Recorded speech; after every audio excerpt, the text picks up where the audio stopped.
শামশেরগঞ্জ থানার ডাকবাংলা মোড়ের কাছে জাতীয় সড়কে শুরু হয়ে গেল অটো ট্রাফিক সিগন্যাল সিস্টেম। অর্থাৎ এখন থেকে যানবাহন থেকে পথচারীদের এই পথে যাতায়াত করতে বাতি স্তম্ভে লাগানো লাল, সবুজ এবং হলুদ বাতি দেখেই পথ অতিক্রম করতে হবে। এই সিস্টেম চালু হওয়ার কারণে যাতায়াতের মান যেমন বাড়বে, তেমনটাই যানজট থেকে বহুলাংশে রক্ষা পাওয়া যাবে বলে আশা করা হচ্ছে। মঙ্গলবার দুপুরে সেফ ড্রাইভ সেফ লাইফ কর্মসূচির অংশ হিসাবে এদিনের কর্মসূচিতে উপস্থিত ছিলেন শামশেরগঞ্জের বিধায়ক আমিরুল ইসলাম, ফরাক্কার এসডিপিও কৌশিক বসাক, জঙ্গিপুর পুলিশ জেলার ট্রাফিক বিভাগের ডিএসপি সুকান্ত হাজরা, শামশেরগঞ্জ থানার অভিজিৎ সরকার প্রমুখ। এদিনের সিগন্যাল সিস্টেম উদ্বোধনের মাঝেই 25 জন বাইক চালকের হাতে সম্পূর্ণ বিনামূল্যে ট্রাফিক পুলিশের পক্ষ থেকে হেলমেট প্রদান করা হয় বলে জানানো হয়েছে। ডাকবাংলা মোড় অত্যন্ত ব্যস্ততম এলাকা। এখান থেকে যেমন ধুলিয়ান যাওয়া যায়, ঠিক তেমনই ঝাড়খণ্ডের পাকুড় যাওয়া যায় ডাকবাংলা মোড় হয়ে। বহরমপুর ফারাক্কা যাওয়ার 12 নম্বর জাতীয় সড়ক ছুঁয়ে গেছে ডাকবাংলা মোড়কে। এমন গুরুত্বপূর্ণ রাস্তায় এই সিগন্যাল ব্যবস্থা চালু হয় ট্রাফিক বিভাগকে বিভিন্ন স্তর থেকে ধন্যবাদ জানানো হয়েছে।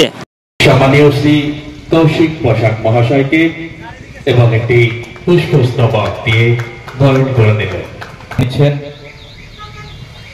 ডাকবাংলা সাব ট্রাফিক আধিকারিক সম্মানীয় শামশেরগঞ্জ থানার এএসআই সম্মানীয় বাবু,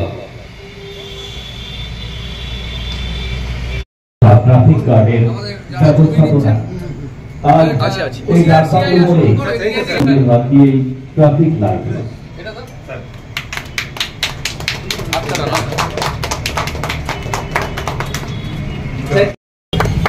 হাবিব শেখের হাতে তুলে দিলেন। এবারে হায়দার আলী হেলমেট তুলে দিলেন, মাথায় হেলমেট পরিয়ে দিলেন। জঙ্গিপুর এবারে হাসান শেখ আর দুজন লাগবে হেলমেট তুলে দিচ্ছেন শামশেরগঞ্জ থানার ভারপ্রাপ্ত আধিকারিক সম্মানীয় অভিজিৎ সরকার মহাশয়। তুলে দিচ্ছেন শুভঙ্কর চ্যাটার্জি মহাশয়।